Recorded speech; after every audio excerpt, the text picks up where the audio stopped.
escuchan bien? Sí.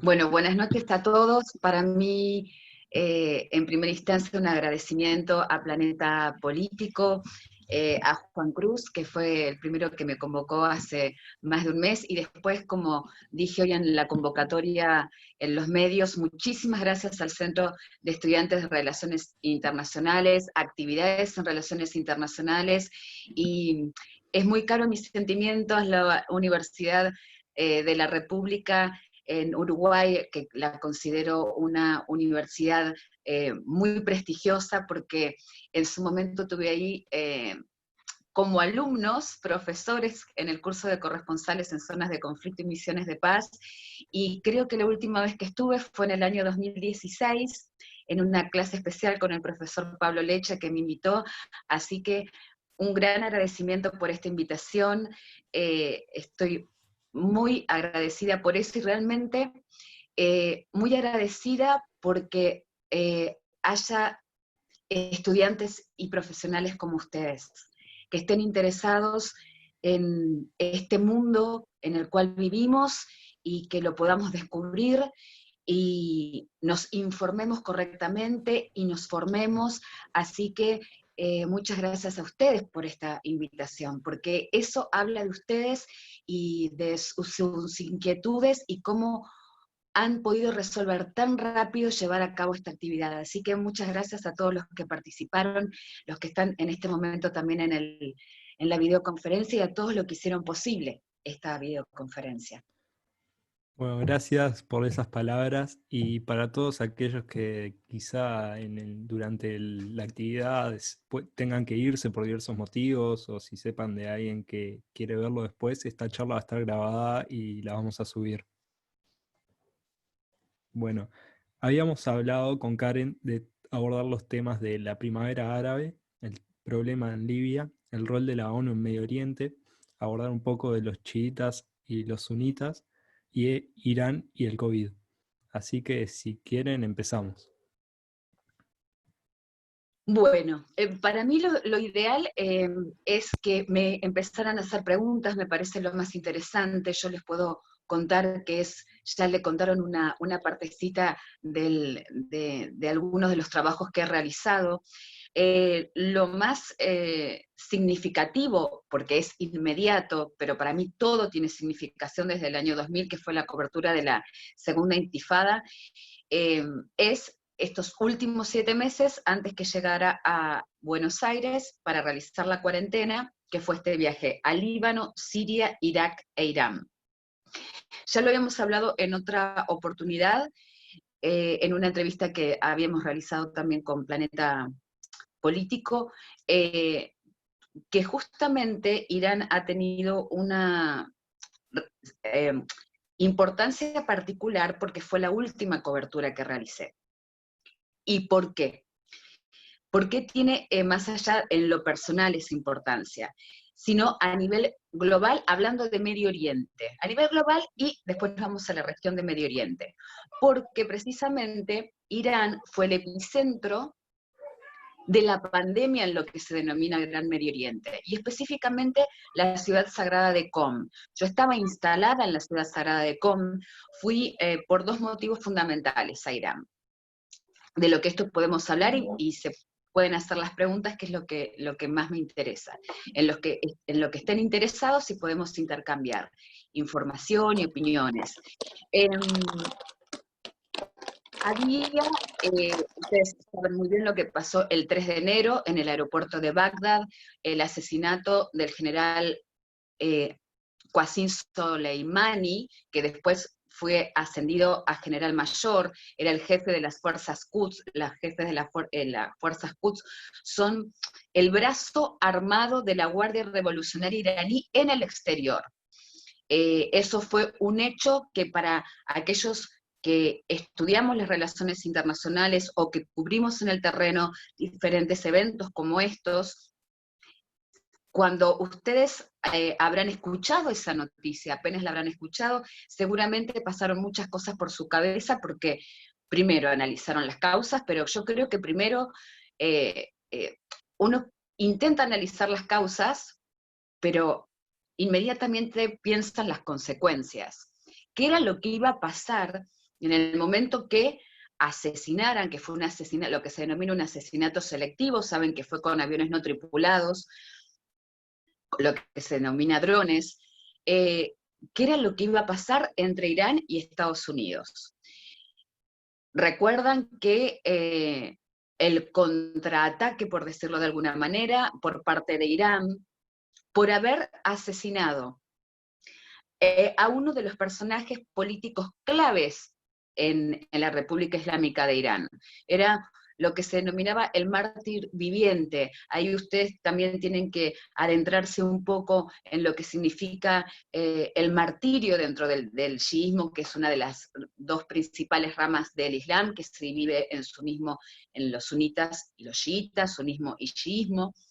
Y además la importancia política era la de el jefe del CENTCOM, que es el centro de comando militar, supongamos en África o en Medio Oriente, el jefe de la CIA. Recuerdo que uno de los políticos más importantes de Estados Unidos dijo que era como si hubieran asesinado a 4 de las personalidades más importantes, o a cualquiera de las 4 personalidades más importantes de Estados Unidos.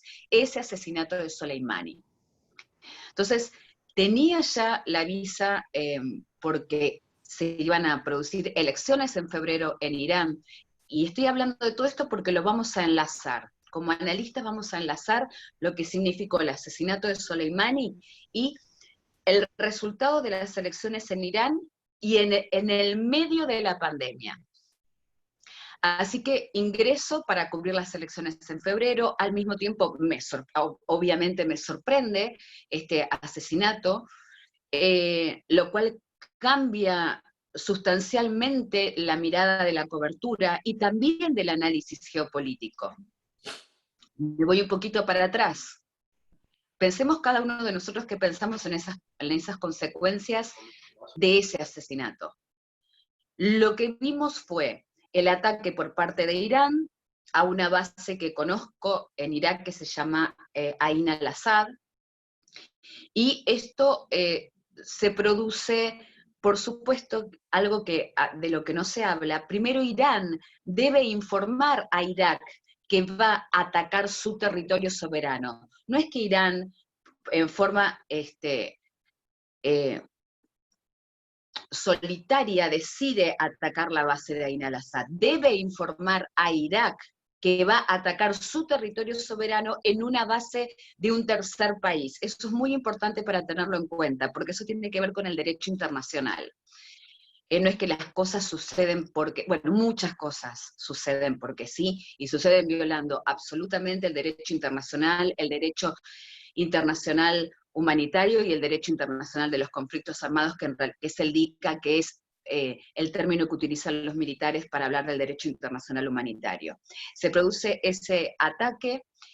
El presidente Trump a las pocas horas dice que públicamente que no hubo ni heridos ni muertos. Sin embargo, la información que nos iba llegando a los periodistas, a los corresponsales o a los analistas era que sí había habido heridos y una gran cantidad de personal militar que había sido trasladado a diferentes países.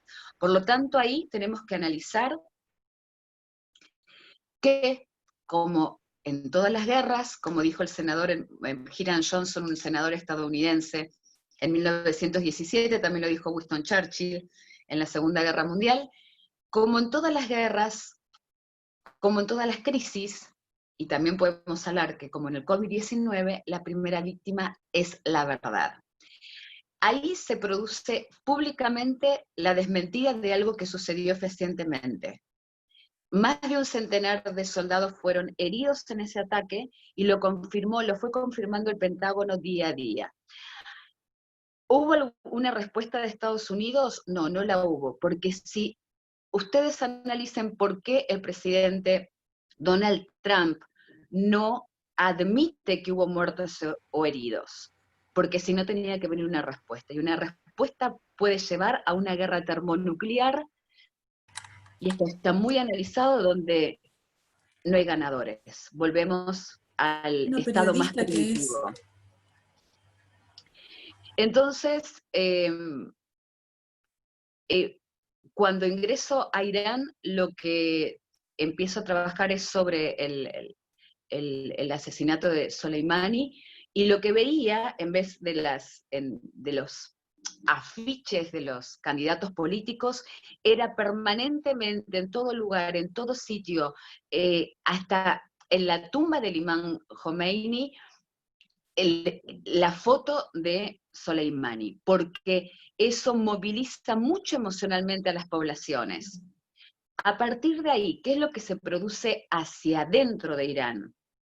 No hay ni una sola campaña política mostrando un candidato para elegir, pero sí a Soleimani en forma permanente.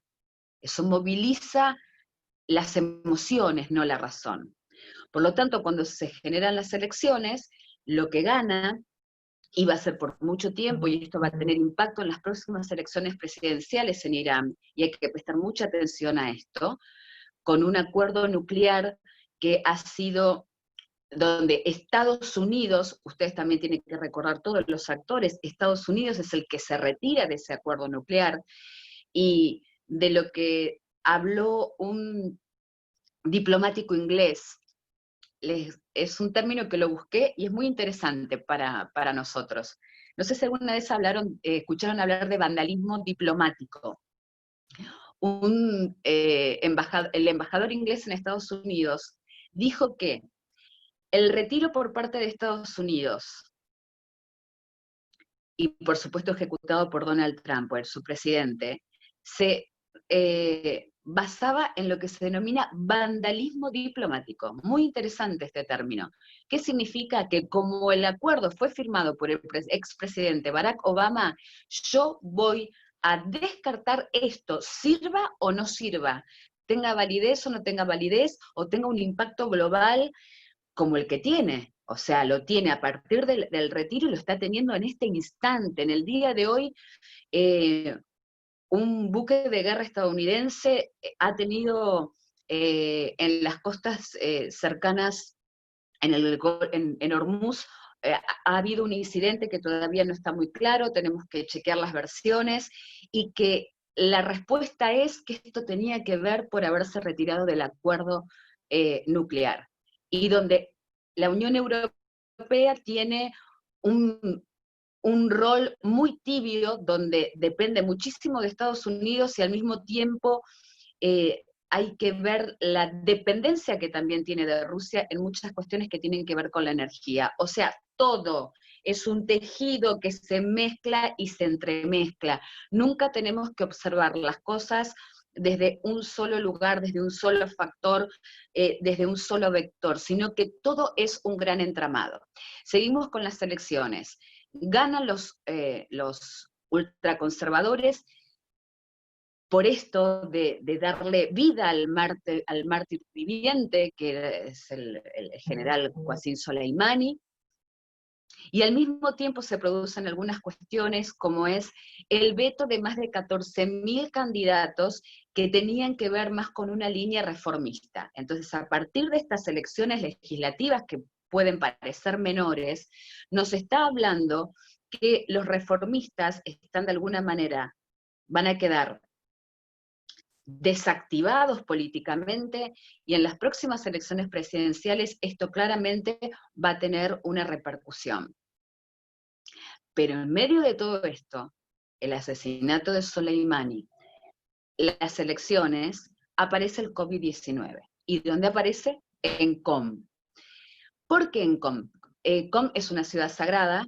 Allí es donde diferentes ciudadanos del mundo van a estudiar para ser sheikhs o estudiar jurisprudencia islámica chiita, especialmente de la escuela chiita, del chiismo, que es el chiismo duodecimano, es decir, de los 12 imames. Los imames son los hombres sabios, por eso hay distinción entre los sunitas y los chiitas.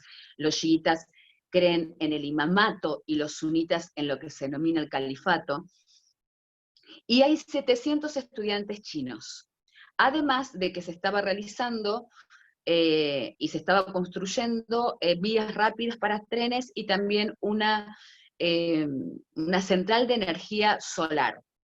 Entonces, es constante, más allá de las relaciones diplomáticas y políticas y económicas, es constante el intercambio entre China e Irán.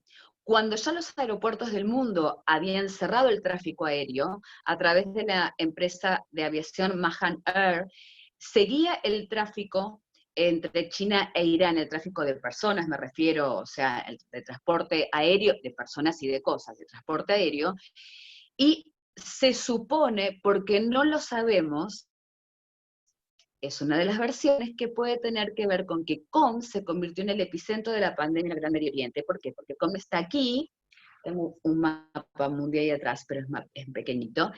Entonces, imagínense toda la gente que entra y sale para visitar a los lugares sagrados.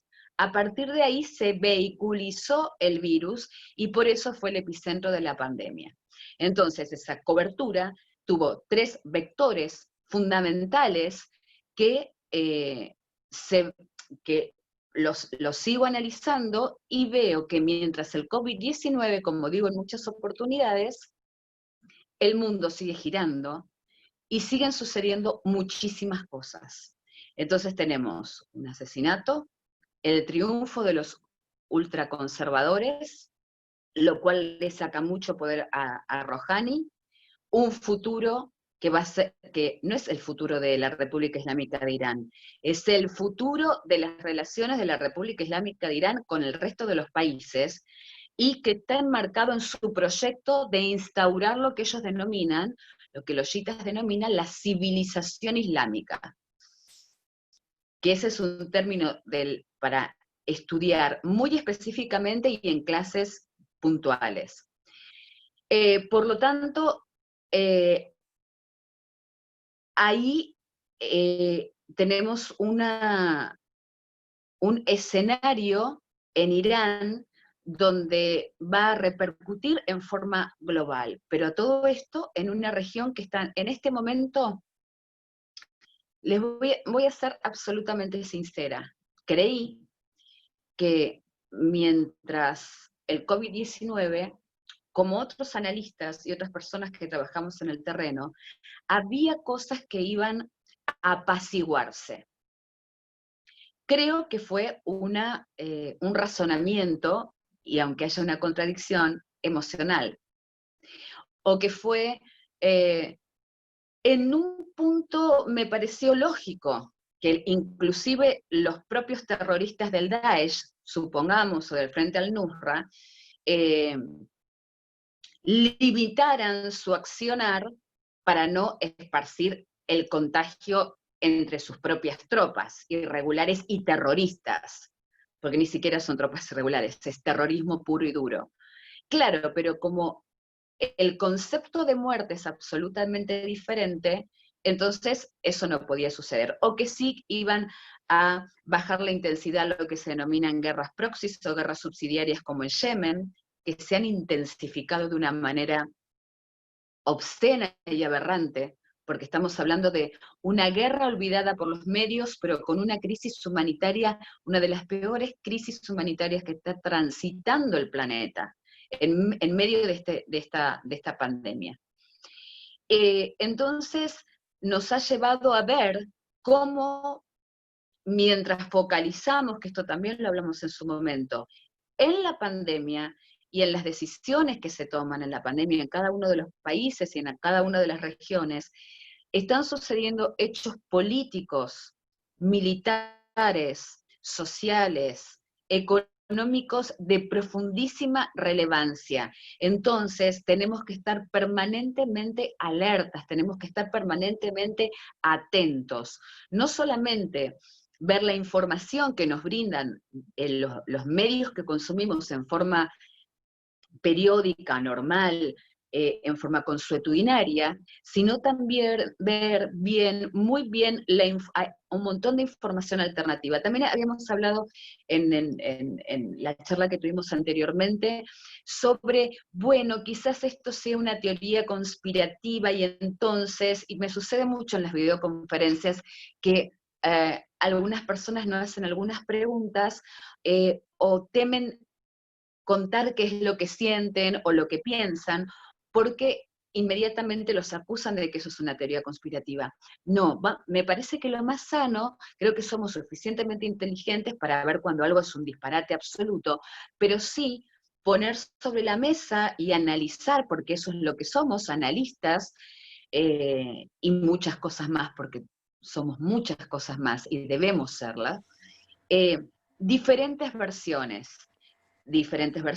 analizarlas, estudiarlas, contraponerlas, ver cuál puede llegar a tener veracidad o no, pero no temamos a decir o expresar aquello que no está en el discurso instalado, porque pasamos de un discurso único a la fake news. No hay nada en el medio, entonces, claro que hay un discurso único y hay fake news en forma constante. Pero ¿qué sucede? Como dije anteriormente, somos lo suficientemente inteligentes para saber distinguir, analizando y estudiando, qué cosa puede ser posible y qué cosa no. Cuando yo hablo de bioterrorismo o de guerra bacteriológica, estuve, por ejemplo, en las últimas entrevistas, yo estoy aquí en Buenos Aires, cubriendo lo que se denomina, o sea, salgo de una zona de conflicto a otra, en este caso es a otra en el sentido de que tiene que ver con la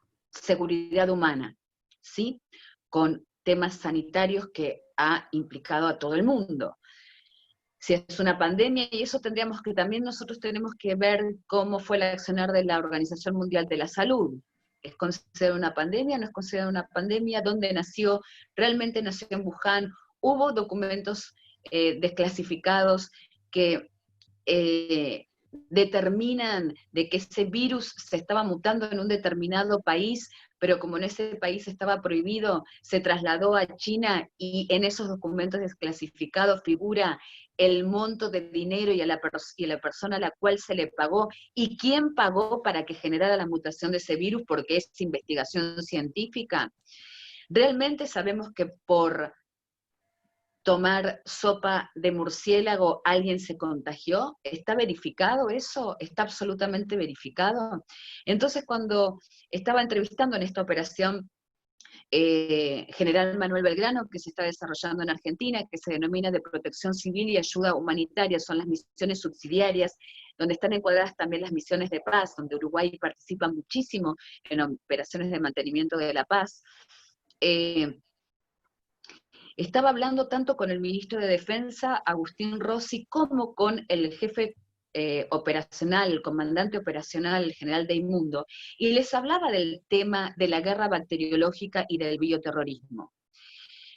Por supuesto que fueron muy prudentes, pero sí hablaban que a partir de este hecho, que quiero decirles que no es un cisne negro, no es algo que sucedió, porque sí, porque ahora vamos a ver el tema. Por ejemplo, en lo que les estaba comentando era que a partir de ahora no sabían cómo había sucedido este tema del COVID-19, pero sí se le va a poner más énfasis a analizar lo que no es una nueva amenaza, el bioterrorismo ni la guerra bacteriológica. Ustedes lo saben perfectamente. Es una vieja amenaza, pero que se puede ir perfeccionando. Pero hay países que no lo tienen en cuenta porque parece que todo está muy lejano. Sin embargo, esto nos globalizó aún más, esta pandemia. Entonces, tenemos esta duda. Yo no lo sé, no lo puedo responder con certeza. Lo que sí, voy viendo diferente documentación para ver a qué análisis puedo realizar y a dónde puedo llegar. Pero cuando no tengo certeza, simplemente estamos hablando de hipótesis y tenemos derecho a hablar de teorías. Por lo tanto, hay mucho de qué hablar. Por eso el tema de lo que le decía del bioterrorismo o de la guerra bacteriológica, que es una de las formas. Tenemos el tema de la ciberdefensa, tenemos las nuevas armas. Estamos viviendo en un mundo muy peligroso y cada vez más peligroso. Y reitero, cuando hablaba del COVID-19 y creí que las guerras proxies o las guerras subsidiarias, reitero, como sucede en Yemen, saben lo que es las guerras proxies o subsidiarias. En ese caso son dos potencias, Irán y Arabia Saudita, que en un tercer territorio se disputan poder, posición geoestratégica, geopolítica. Es de una importancia impresionante Yemen, para el intercambio comercial, por la ubicación geopolítica, militar. Mientras tanto, siguen muriendo miles y miles de niños de y por hambre, hoy, en este momento, en esta guerra olvidada. Y mientras tanto, siguen sucediendo muchísimas cosas. Ahora, si ustedes quieren, empezamos algunas preguntas o seguimos con el tema, si quieren vamos para atrás con la primavera árabe, que no fue ninguna primavera árabe, eso es algo que me planteó Juan Cruz, de hablar de la primavera árabe. Si quieren, les cuento un poquito, y les voy a recomendar lo que fue alguien que dijo, un autor, es el general estadounidense de 4 estrellas, que se llama Wesley Clark. Estoy mirando así, miren, permiso, juro que no sabía que lo tenía acá. Por eso estaba mirando la otra biblioteca. Este es uno de sus libros. Cuando tengamos clases, se los voy a dar en especial. Wesley Clark es un general de 4 estrellas, estadounidense. Este libro se denomina ¿Qué ha fallado en Irak? La guerra, el terrorismo y el imperio americano. Fue comandante de la OTAN.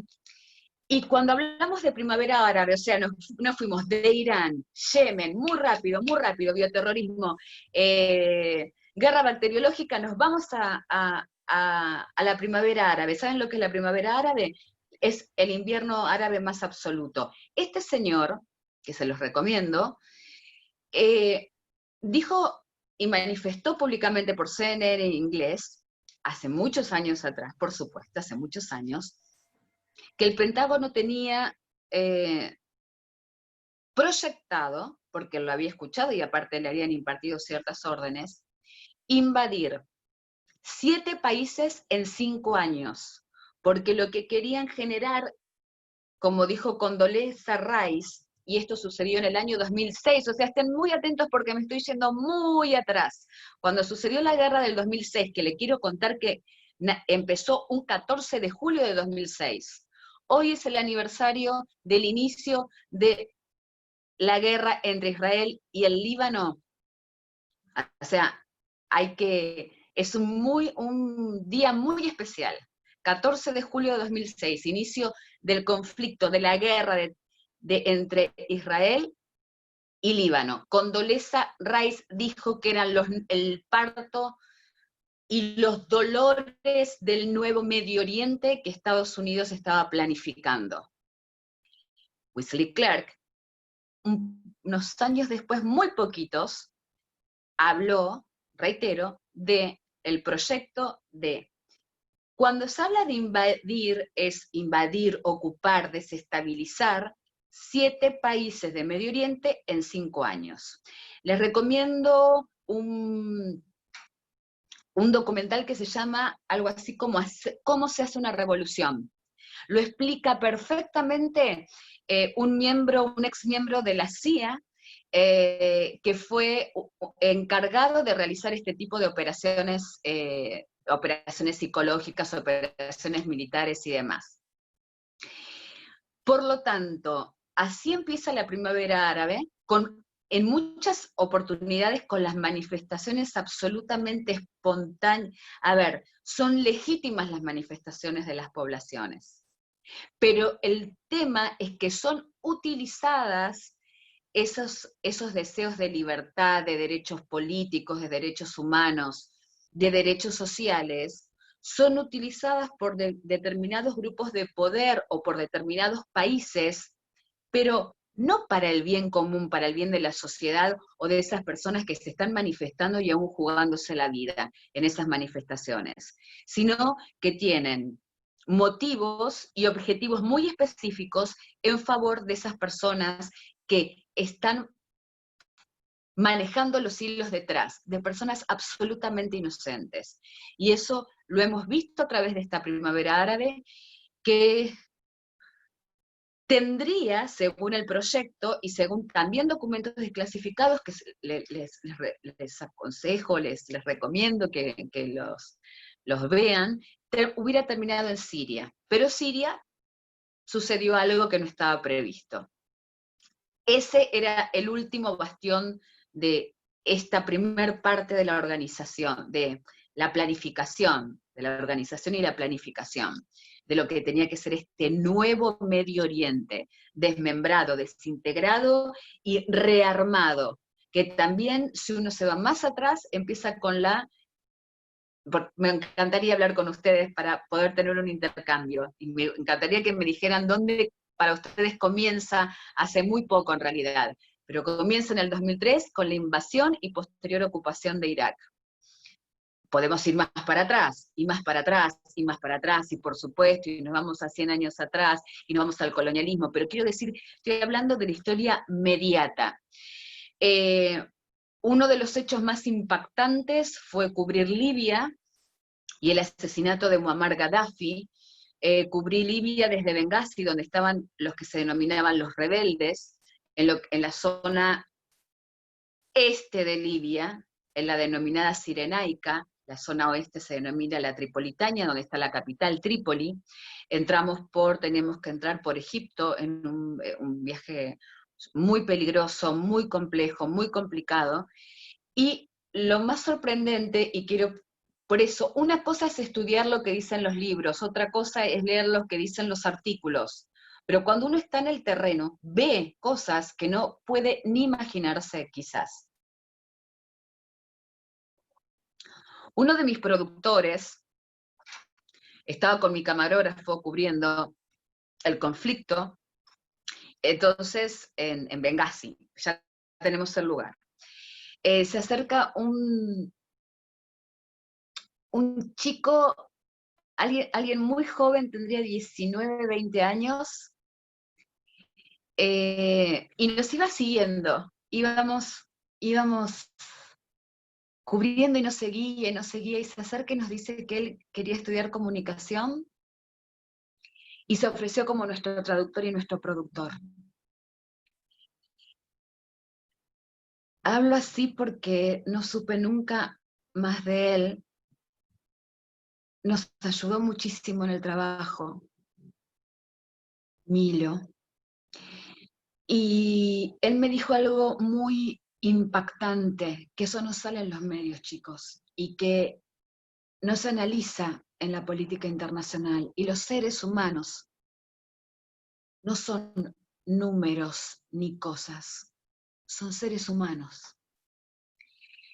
Y él me dijo, y esto no es una valoración personal, yo porque esté en contra de una invasión y una ocupación y una matanza y el desmembramiento del tejido social, y que hoy Libia sea uno de los centros del terrorismo más brutales que hay en el mundo, no significa, porque tenemos que sacarnos el maniqueísmo, no es o es blanco o es negro, no significa que estoy a favor o estuviera a favor de Muammar Gaddafi. Yo lo que recuerdo de él es que me dijo que antes de perder su libertad nuevamente, prefería morir. Nunca más pude contactarme con él después de salir de Libia. Y gracias a él pude hacer grandes trabajos. No tenía más de 20 años. Él me presentó a muchos jóvenes y a mucha gente, muchos hombres y mujeres que deseaban la libertad y todos los derechos de los que estábamos hablando. ¿Saben qué es lo más terrible? Que fueron utilizados en esa rebelión. Mientras iba sucediendo, más allá de que asaltaron unidades militares y esas fueron las primeras armas que tuvieron, en realidad ya se habían firmado precontratos petroleros, miembros del gobierno de Gaddafi, que estaban traicionando a Gaddafi, habían firmado, reitero, precontratos petroleros con Londres, Roma, Madrid. Y allí pergeñan, organizan y planean esta revolución. ¿Era legítima para aquellos que la estaban haciendo? Sí.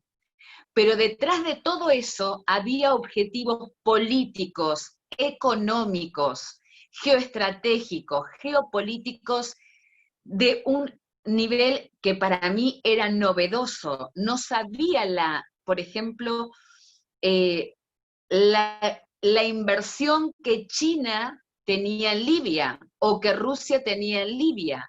¿Y por qué el AFRICOM? Sepan que es AFRICOM, el comando de Estados Unidos en África, basado en Marruecos, decidió no participar de este conflicto, pero sí se generó una resolución de Naciones Unidas, y eso es lo que hablamos con Juan Cruz, precisamente, como algunas resoluciones de Naciones Unidas sirven para algunas cosas, pero para otras no, bajo el marco de una situación humanitaria, y se bombardeaba lugares con población civil, donde supuestamente Gaddafi estaba atacando población civil. Sin embargo, empezaron a participar diferentes países europeos bajo el marco de esta resolución de Naciones Unidas. Yo sé que estoy repitiendo las cosas porque se repiten para que queden, y se atacaba población civil. Y con eso se facilitó la caída de Muammar Gaddafi. Porque tiene un petróleo que es uno de los más finos en el mundo. Tiene un reservorio de agua dulce que es uno de los mayores en el mundo. La riqueza de Libia es impresionante, como la de toda África, no solamente África del Norte, sino de toda África. Es un reservorio natural. Pasan muchas cosas en África de las que no se hablan y están vetadas en los medios para que no se conozcan. Simplemente nombremos el coltán, por ejemplo. Así que lo de Libia es catastrófico, y ahí, por eso reitero, hablamos de una resolución de Naciones Unidas. Se utilizó a seres humanos inocentes, pero para objetivos muy claros, geopolíticos, geoestratégicos, militares, económicos, entre otros. Entonces agarremos el mapa y analicemos los lugares donde hay recursos, donde hay sitios que pueden brindarles a aquellos que quieren más poder y más preeminencia mundial, y veremos dónde se desarrollan las guerras.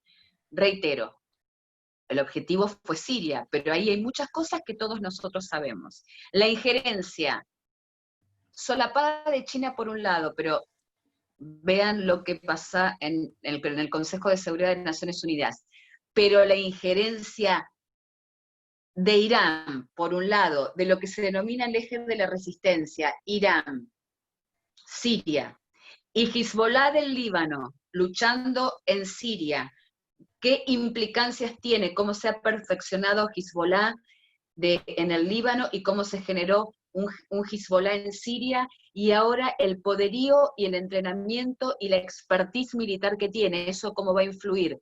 Más otro actor, que ustedes saben perfectamente cuál es, Rusia. Rusia es un aliado de Siria a nivel histórico, pero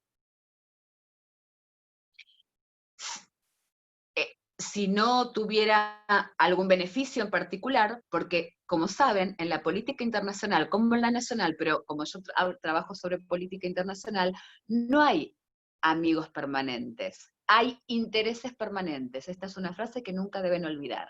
Rusia tiene la única salida al Mediterráneo a través del puerto de Tartus. Por lo tanto, más allá de ser un aliado histórico de Siria, Rusia debía intervenir, intervino para mantener esa base que ha crecido impresionantemente. Lo he podido observar en la última cobertura en Siria, y además ha instalado muchísimas más bases militares en Siria. Prestemos mucha atención a eso. Y además, para la reconstrucción de Siria, tiene una cantidad de contratos innumerables. ¿Por qué? Y esto es como muy sencillo dentro de la política internacional.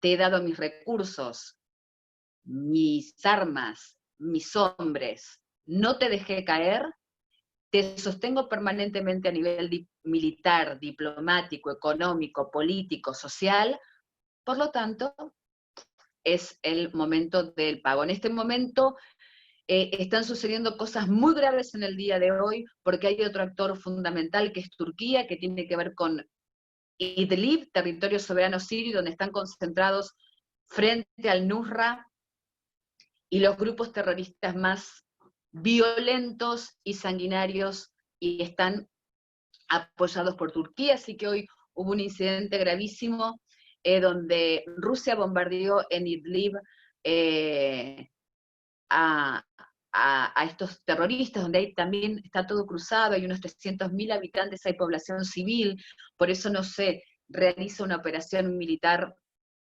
Reitero, Idlib es territorio soberano sirio, es Siria, pero no pueden atacar, que es lo que hacen en algunas oportunidades, por la cantidad de población civil y las consecuencias que esto traería.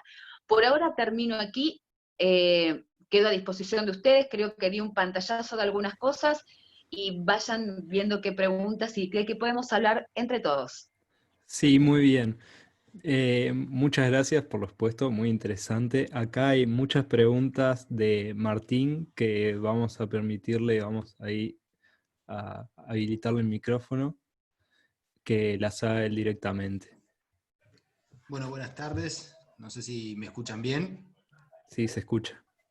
Perfecto. Karen, ¿lo escuchás Bueno, bien? Sí, yo lo escucho. ¿Se escucha bien algunas? Hay alguien que dice que hay un tema de conexión. ¿Nos escuchan bien a todos? Sí, el resto sí. escucha bien por lo que dijeron. Perfecto, excelente. Bueno, primero que nada, gracias Karen por enseñarnos todo lo que nos enseñaste en este rato. Pero yo quería hacerte algunas preguntas que tienen que ver con cosas que vos siempre manejás de tus coberturas y de qué buscás en tus coberturas. Vos decís que la población civil son los que cuentan la historia. Y hoy recién decías que son utilizados. Esa población civil es utilizada en sus búsquedas, en sus luchas, para intereses de otros. La tarea del periodista cuando está en una situación de conflicto es justamente reflejar, más que si bombardearon 10 veces o si bombardearon tal lugar o tal otro, lo que pasa con los que viven en ese lugar que se bombardea, que cuente la historia de lo que pasa con los que quedan, por ejemplo.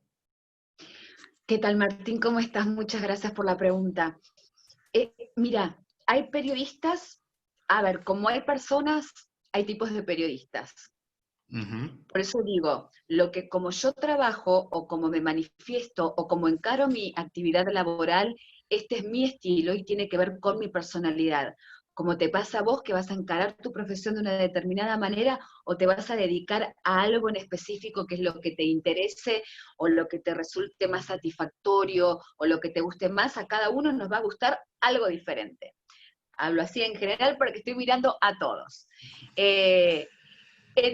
A ver, hay periodistas que se dedican específicamente a temas militares y que saben muchísimo de armamentos, de operaciones, de planeamiento y de temas estrictamente militares. Y van a las guerras a cubrir eso.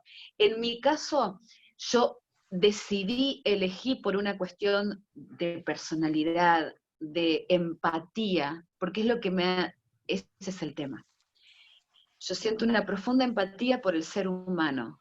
Y cuando veo que son los inocentes de la guerra, que son las víctimas, reitero, yo antes siempre le decía víctimas, porque sí son las víctimas en todos los aspectos, pero a algunos ya les saco el rol de víctima porque tienen una capacidad de resiliencia que es tan increíble. A ver, estamos, y disculpen la analogía, pero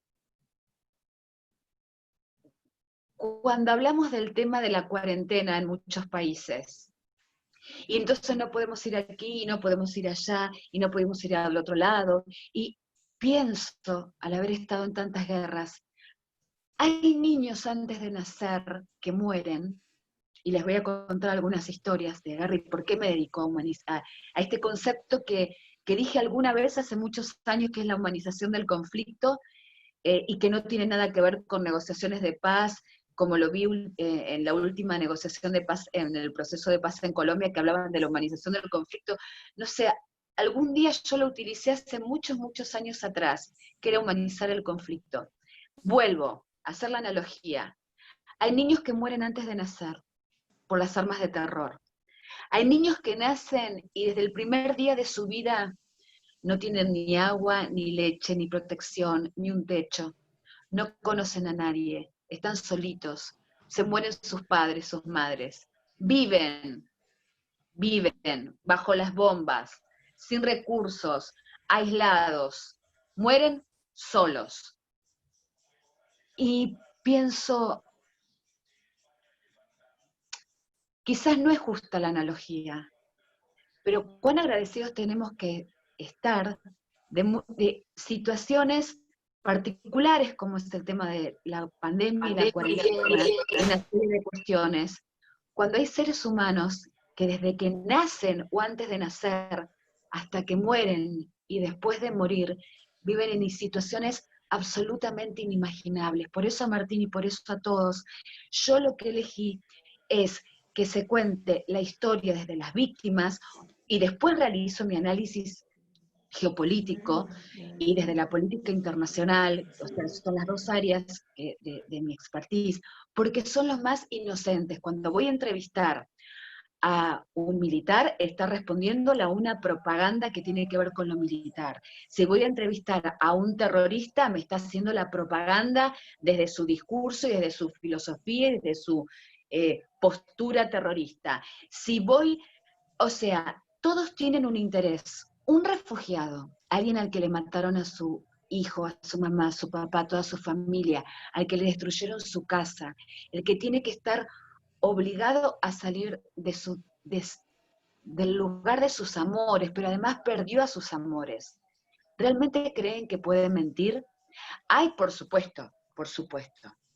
Hay gente, ya entramos ya en otro terreno, que cuando hablamos ahora después del resurgimiento del Daesh, nos va a dar un poco de temor ciertas cosas. Claro que hay refugiados que se hacen pasar por refugiados y no son refugiados. Estoy hablando de los seres humanos reales, que son refugiados, de los que perdieron absolutamente todos. Estamos hablando de millones de refugiados y de millones de desplazados internos. Entonces, por eso siento, Martín, que tienen esa inocencia, esa pureza, y que cuentan lo que pasaron, lo que sufrieron, lo que vivieron, es absolutamente real. Además vas desarrollando una cierta intuición y vas desarrollando una cierta capacidad y una cierta empatía. Ves en los ojos, en las actitudes, ustedes saben lo que es la comunicación no verbal, la comunicación corporal, que habla mucho más de lo que te dicen, por eso hay gente que me dice cosas y ya me doy cuenta que me está mintiendo. Entonces, y vos ves a esos seres, en este momento les estoy contando esto y me acuerdo de un pastor, y lo cuento porque me sucede muchas veces, reitero, hoy 14 de julio, inicio en el 2006 de 14 años de la guerra en Israel-Líbano. Y había un pastor que estaba en un hospital de una ciudad que se llama Timnine, en el sur del Líbano. La recuerdo porque me da mucha ternura.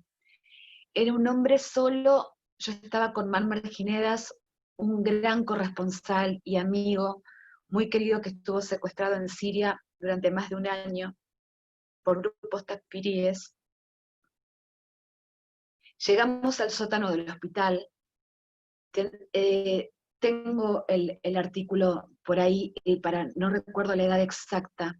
Era un pastor con sus ovejitas. Vivía en una casita humilde. Estaba esperando a su hija y a su yerno para que lo vinieran a buscar desde Beirut, porque hacía 30 días que estaba en el sótano del hospital. Por lo primero que preguntó, nos pusieron una traductora que era una enfermera, porque ahí se ve lo mejor y lo peor del ser humano, como en el COVID-19.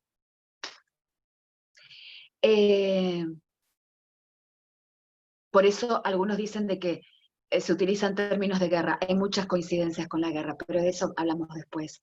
Y lo primero que habló era cómo estaban sus ovejas, cómo estaba su hija, su yerno, si lo venían a buscar, cómo estaban sus ovejas. ¿Entienden la inocencia de esa pregunta? Ese hombre no tenía enemigos.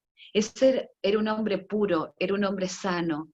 No sabía que del otro lado del alambre, supongamos, había otro país que lo estaba atacando y que entre países había intereses. Entonces, ellos son los que me cuentan la historia. Yo elegí que ellos me contaran la historia. Por supuesto que después voy a otras fuentes que además digo, ¿qué me están diciendo? Porque no han pisado el terreno. Pero no importa, por eso tenemos, digo, todos los vectores se cruzan. No sé si respondí tu pregunta, pero ¿sabes qué? Los que son, los que sufren el ataque con fósforo blanco, con dime, que después les puedo explicar qué es, de uranio empobrecido, que sus niños nazcan con el código genético con absolutamente transmutado, son esas víctimas. Por ello me dedico a esas personas. Pero habrá otros periodistas que estos temas no les interesan en absoluto. Por eso yo me puedo quedar mucho tiempo en los campos de refugiados. No se puede contar una historia en 3 horas, ni que, ¿dónde hay un refugiado para entrevistar? Dios mío, eso es una aberración. Pongámonos en el lugar del otro. Hay un micrófono abierto, o varios. Que eso es lo que se llama empatía. La empatía es ponerse en el lugar del otro. Si nos ponemos en el lugar del otro, podemos entender las historias. Y además, esa población civil a la que se desdeña en muchas oportunidades, te cuenta unas historias donde ves cómo, inclusive puedes saber cómo nació esa revolución, ese movimiento, esa guerra, te dan un montón de información también. Entonces, ellos son las verdaderas víctimas, pero también te pueden, ahora que es muy interesante, porque ahora estoy pensando cuánta información tienen, porque la tienen del terreno y no la tienen armada. Entonces saben cómo Ali habló con Mohammed, y Mohammed habló con Samira, y entonces cómo sucedió aquello y lo otro en tal pueblo y en tal lugar. Por eso nuestras fuentes son nuestros traductores, o lo que denominamos fixer, que son los productores y los traductores al mismo tiempo, o tenemos un chofer o el fixer, que es el productor local. Y ellos, cuando nos llevan a hacer entrevistas, si tenemos la suficiente cantidad de dinero, porque es una de las inversiones más sustanciosas que se hace en un conflicto, porque hay otra cosa. Cuando me preguntan, ¿y hablas en inglés? ¿A ustedes les parece que alguien que está refugiado en un campo de refugiados quiere decir que no tiene dinero? Por lo tanto, si no tiene dinero, tiene una educación escasa. ¿Puede hablar en inglés? No, necesito traductor, necesitamos traductor, por supuesto, que eso implica algunas cuestiones en cuanto a la información, por eso hay que rechequear y chequear y volver a chequear qué es lo que nos tradujo, valga la redundancia, el traductor, porque a veces te pueden traducir cuestiones que sean afines a su ideología. Entonces hay que rechequear esa información. Pero bueno, lo hice lo más resumido posible, pero no sé si la respuesta te satisfizo, Martín. Sí, por supuesto que sí, muchísimas gracias, de verdad, muchísimas gracias. Bien, ahora le pasamos la palabra a Lautaro Grasso. A ver. Bueno, hola Karen, buenas noches, muchas gracias. Hola Lautaro, ¿cómo estás? Muy bien, yo soy alumno del doctor Miguel Duarte, así que bueno, él también te manda saludos desde Córdoba. ¡Ay, qué maravilla! Muchas gracias. Hicimos Sí, sí. una webinar hace poco que fue estupenda. Un Sí, y gran profesor. en base a eso también, bueno, había formulado y reformulado algunas preguntas que tenía, que quedaron pendientes de la otra vez, ¿no? Y bueno, son 2 o 3 en realidad. Bueno, Sí. perdón, qué éxito para Planeta Político, para el Centro de Estudiantes de Relaciones Internacionales y para actividades de Relaciones Internacionales de la UDELAR, miren, tienen público desde Córdoba y deben de tener de muchos lugares más, y además prestigiosísima usina de conocimientos, así que los felicito a todos ustedes. Muchísimas gracias, sí. Lautaro, discúlpame que te interrumpí. Bueno, me había quedado con la idea esta de que, bueno, justamente compartía lo que había mencionado la otra vez, que la población civil, ¿no es cierto? Voy a leerlo un poco. Que era lo principal de estos conflictos en cuanto a la verdad verdaderas víctimas, ¿no? Y que estaba reflexionando que esto se vio justamente cuando Estados Unidos buscó intervenir en Bagdad, a principios del nuevo milenio, digamos, y que Saddam Hussein utilizó la estrategia de la concentración, ¿no es cierto?, en la capital, ahí en Bagdad, y que bueno, que allí la población civil iraquí fue el costo necesario. En el pensamiento, digamos, de Washington estaba la idea de, bueno, ¿qué pasa si nosotros entramos, ¿no es cierto? Esto de que iban a ir contra la población civil necesariamente, porque estaba concentrado en la capital la defensa de Saddam Hussein. Y mi pregunta en base a eso era si vos creías conveniente esta relación de soberano mundial de Estados Unidos frente a algunos autoritarismos, ¿no es cierto? Ese era mi primer, es decir, esto del vigilante de la democracia mundial. La segunda cuestión era cómo creías que impacta la tecnología en la guerra, ¿sí? Hay un libro muy interesante donde Bobbio habla de un paso hacia la guerra atómica, ¿sí? Y el no retorno que esto podría provocar, más aún Como con hablé el antes, tema... de la guerra termonuclear, si se utiliza una, por ejemplo, por eso no van a la guerra termonuclear, lo tienen clarísimo, pero están perfeccionando otras armas que son, vuelvo a repetir la palabra, aberrantes. Sí, exactamente, y bueno, el no retorno que esto podría provocar. Esto lo trata, digamos, Bobbio bastante. Bueno, otra cuestión era cómo considerabas, ¿no es cierto?, la interpretación literal del Corán por los grupos terroristas, sin dar lugar quizá al fondo o a lo sustancial del Corán para cometer los actos más aberrantes que pueda haber contra la humanidad, y si creías que algunos políticos, por ejemplo el Assad padre, a mi criterio, que se desenvuelven en el marco de la guerra justamente porque en situaciones de paz en realidad aflora su verdadera debilidad, ¿no es cierto? O sea, esto de mantener a la población como unida frente a un enemigo común, porque en situaciones de paz podría generarse para ellos mismos, digamos, una falta de legitimidad política, porque no tienen otra estrategia más que justamente que esto del poder frente al enemigo, etc. Y una última cuestión era si... Perdón. Por favor. Un momentito, un momentito, vamos a ir paso por paso, por favor, Lautaro. Sí, además, si no, le dejamos al resto de compañeros sin ningún espacio para otra pregunta que tenga. Vamos esperá que no me Vamos de a acuerdo ya de la poco. pregunta, un segundito. A ver,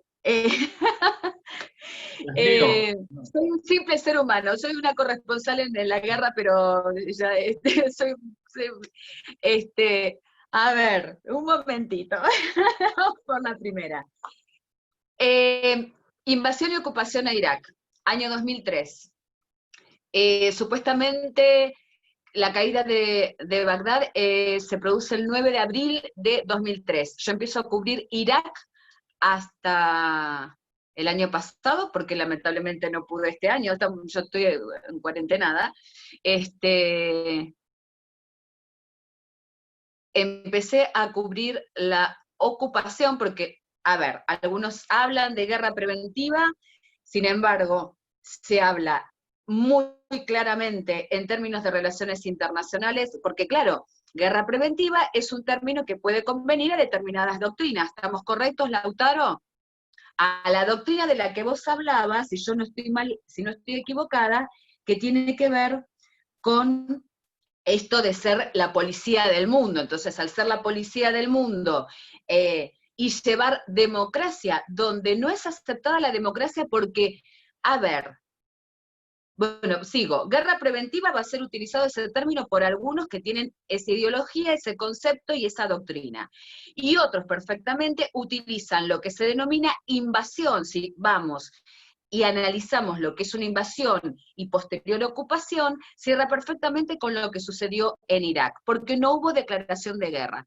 Creo que fue un 20 de marzo de 2003, donde George Bush, hijo, el expresidente de Estados Unidos, dijo: la guerra ha terminado. La guerra no pudo terminar porque la guerra nunca fue declarada. Recuerden otro tema, Juan Cruz, y volvemos a Naciones Unidas. ¿Cuál fue la participación de Naciones Unidas en Irak? Recuérdenlo todos. Entonces, ¿Qué guerra terminó si la guerra nunca hubo declaración de guerra? Por lo tanto, hubo invasión y posterior ocupación. Entonces, vamos a tener dos grandes doctrinas que van a utilizar dos términos diferentes y que, por supuesto, unas van a repudiar este tipo, Lautaro y todos, de invasión y posterior ocupación, que ha generado un urbicidio. ¿Por qué estoy hablando así? Porque cubrí 16 años Irak, ¿sí? Fui testigo del sociocidio, el urbicidio, la ruptura del tejido social, y de lo que yo denomino, pero esa es mi idea, el primer genocidio del siglo XXI. ¿Por qué? Porque si Ruanda y Camboya, con la cantidad de muertos, se lo ha denominado genocidio, si la revista médica británica The Lancet, muy seria, absolutamente seria, dice que hasta un determinado momento después de la ocupación, pero hay que tomar antes el embargo, invasión o ocupación, murieron más de 1.200.000 iraquíes, también puede ser considerado genocidio. Entonces algunos me dicen, vayamos específicamente a leer genocidio, estamos hablando, somos todos estudiantes, somos todos muy serios. Veamos específicamente lo que significa genocidio. ¿Se puede adaptar? Algunos me dicen que no, algunos me dicen que sí. Pero reitero, si en Ruanda y Camboya, que hubo menos seres humanos, lamentablemente, asesinados cruelmente, tanto por el Mar Rojo como por distintas, en Camboya, como por distintas facciones en Ruanda, y es considerado un genocidio, podemos analizar, por lo menos ponerlo sobre la mesa, si eso no es un genocidio, por el embargo anterior, por la invasión y la posterior ocupación. Y también hablé del homicidio, el sociocidio, y también del memoricidio, como se denomina. El memoricidio es destruir, arrasar de la faz de la tierra la memoria de los seres humanos, de la historia de los seres humanos, y eso es lo que se hizo en Irak. Eso es algo que además era patrimonio de la humanidad. Muchísimos lugares se han destruido intencionalmente y se han destruido para buscar cuestiones de las que podemos hablar en otras oportunidades. Entonces, va a depender la doctrina a la que se adhiera, si se está de acuerdo con que se quiera imponer en idiosincrasias, culturas y religiones diferentes un sistema como la democracia, que no quiere ser aceptada en esa cultura, porque no funciona así. Si nosotros analizamos Medio Oriente o África o cualquier otro lugar del mundo desde una visión occidental, vamos a llegar a una conclusión absolutamente errónea. Por eso, reitero, hay que tener la cabeza abierta, hay que ser open mind, sino a dedicarse a otra cosa, porque si no, no sirve. No sirve. Entonces, en sociedades tribales, donde los mapas fueron, cuando uno ve un mapa en algún país árabe, por ejemplo en Irak se ve perfectamente, generalmente se siguen o ríos, o montañas, o accidentes geográficos. Están perfectas, son líneas, porque así fue como lo determinó Gran Bretaña en su momento, o Francia, así eran colonias. Entonces tenemos que irnos para atrás. Son sociedades tribales. Ahí quizás el más democrático no es el más respetado, quizás el más fuerte sea el más respetado. Eso nos tenemos que poner a estudiar, porque nuestra concepción y como nosotros creemos el mundo, no es como la creen los demás. Esa es la primera pregunta, y un momento. ¿Pasamos a otro o contesto lo de la tecnología de la guerra? La tecnología de la guerra es algo muy grave que está sucediendo. Yo ya hablé de estos temas, por eso en su momento, que es algo que ustedes tienen que investigar muchísimo, porque dije, no es una nueva amenaza, es una vieja amenaza, pero concéntrense qué pasa con el COVID-19, reitero. Tecnologías en la guerra. Reitero, ¿saben de que hubo 7 cepas de coronavirus en 10 años? Reitero, investigan los que les dije antes, hay documentos desclasificados, quién es el doctor Fauci y a quién le pagó en China porque no se podía hacer esa experimentación que era mutar el virus. Esto no es teoría conspirativa, es información, veraz con documentación, firmada y sellada. Así que hay que ponerse a trabajar y a estudiar y a investigar. ¿Y por qué sucede lo que sucede? ¿Pudo haber sido un ejercicio militar? ¿Pudo haber sido una maniobra?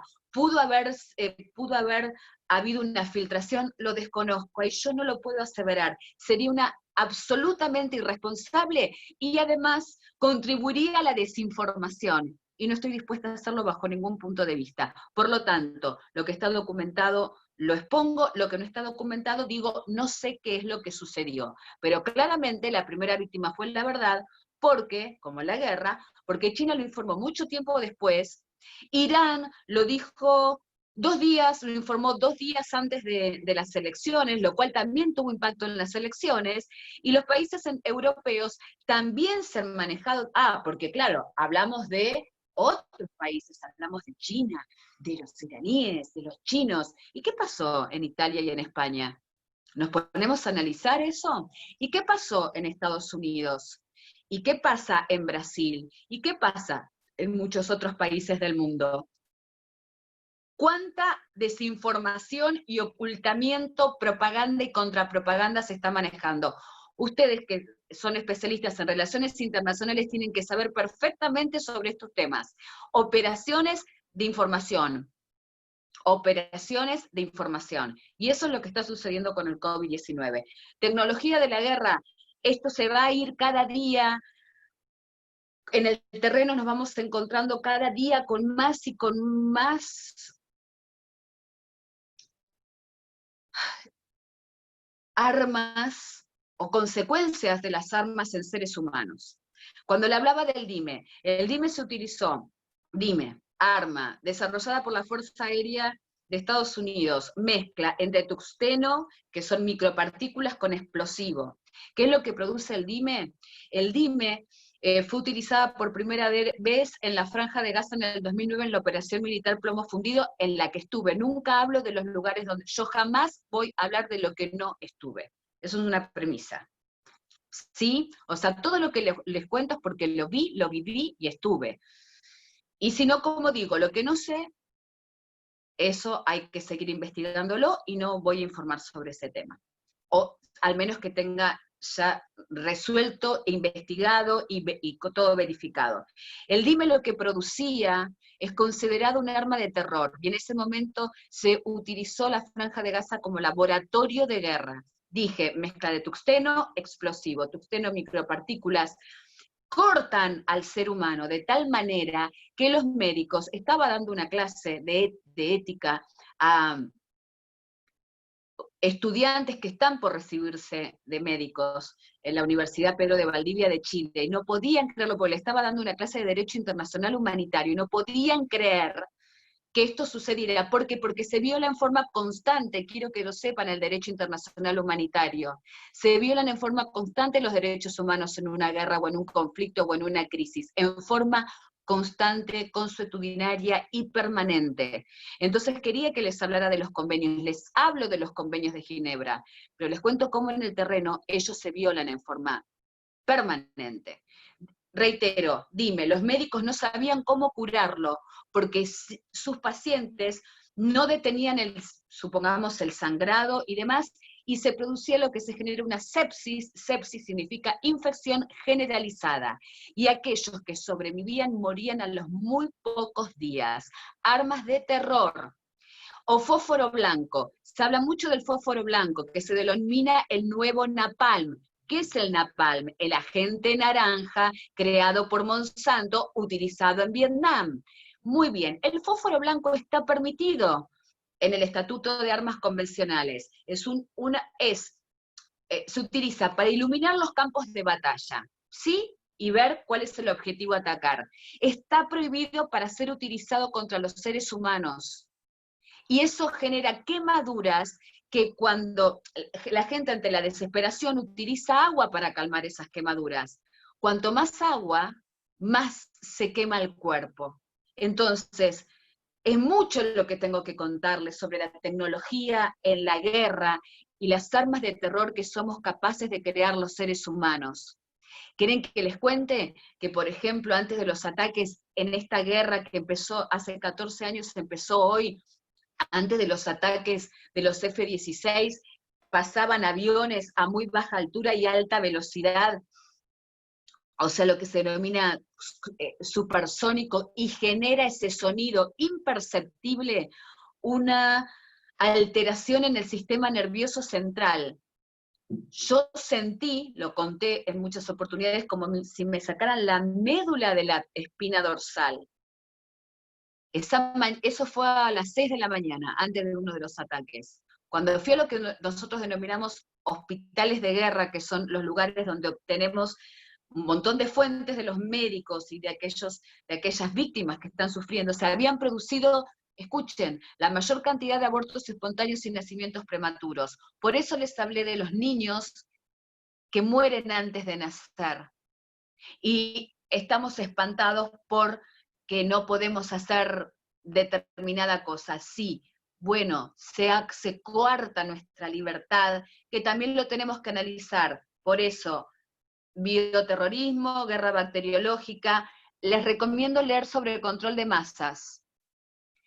Les recomiendo leer sobre ingeniería social. Van escribiendo ingeniería social, control de masas. Les recomiendo leer sobre operaciones psicológicas. Y les recomiendo un libro, por eso estoy mirando a la izquierda, ¿no? Lean el libro Instituto Tavistock. Entonces ahí también podemos tener algunas respuestas sobre las guerras y sobre el COVID-19. Control de masas, ingeniería social, cómo hacemos todo lo que nos dicen. Podemos hablar mucho más de armas, pero vamos a cambiar de tema. Si te parece, Lautaro, discúlpame, espero haber respondido algo de tus inquietudes.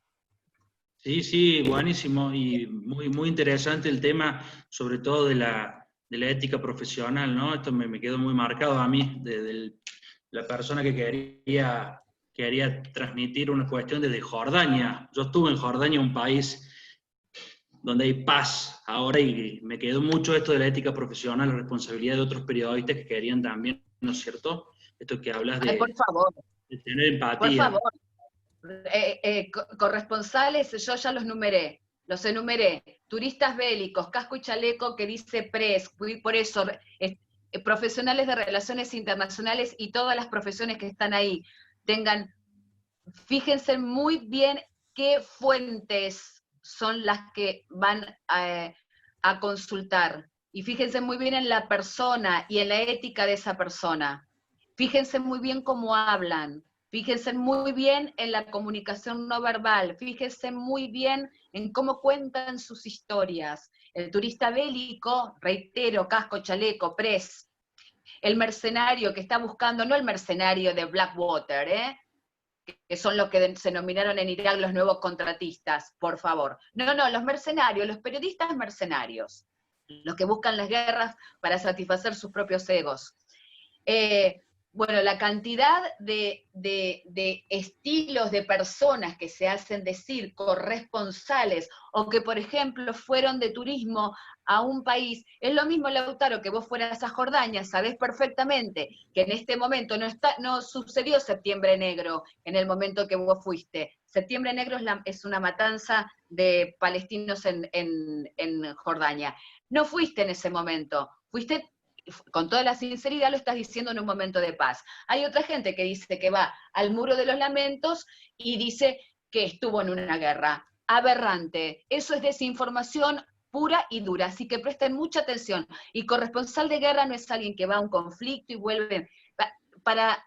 A mí el término corresponsal de guerra es muy estadounidense, es muy anglosajón, no estadounidense, es muy anglosajón y se utiliza mucho en Europa. Como todo mi trabajo se desarrolló en el exterior, entonces, después de muchos conflictos cubiertos, yo acepté que me dijeran ese término. ¿Por qué? Por respeto a la población civil, pero por respeto a mis maestros que hacen 20, 30 y 40 años que están en el terreno, que fueron secuestrados algunos han muerto, algunos han sido decapitados y algunos han sido desaparecidos. Así que de ninguna manera voy a permitir que alguien que estuvo de paseo se autodenomine corresponsal en zonas de crisis o en zonas de conflicto porque escuchó una ambulancia y le gusta la aventura. Los aventureros que vayan a hacer aventura a la selva, no en un lugar donde mueren millones y millones de personas y donde está involucrada la seguridad de la humanidad. Gracias, Lautaro. Muy bien. Gracias. Ahora, Nicolás tenía una pregunta relacionada con el tema de la información y dónde podemos informarnos con los temas, si no me equivoco. Hola Karen, ¿cómo estás? ¿Se escucha? Sí, me encantaría verte, a ver si puedo verte. A ver, Estoy viendo a Facundo ahora. Chemes. Hola, Facundo. Ahí debería aparecer ahora. Ay, a ver, no te veo. ¿El resto? No sé. A Yo ver, estoy con la Nicolás. cámara Ay, prendida. ¿Cómo estás? ¿cómo estás, Nicolás? Bien. Muchas gracias por transmitir tu sapiencia y sabiduría. No, gracias a ustedes, estamos compartiendo, esto es compartir. Bueno, yo te voy a hablar de la ignorancia absoluta. Realmente Sí. no sé mucho del Medio Oriente, pero bueno, me interesaría saber si vos considerás que hay algún medio internacional que realmente pueda transmitir las noticias de Medio Oriente de una forma fehaciente, confiable, en el que nosotros podamos confiar, desde la ignorancia pura, ¿no?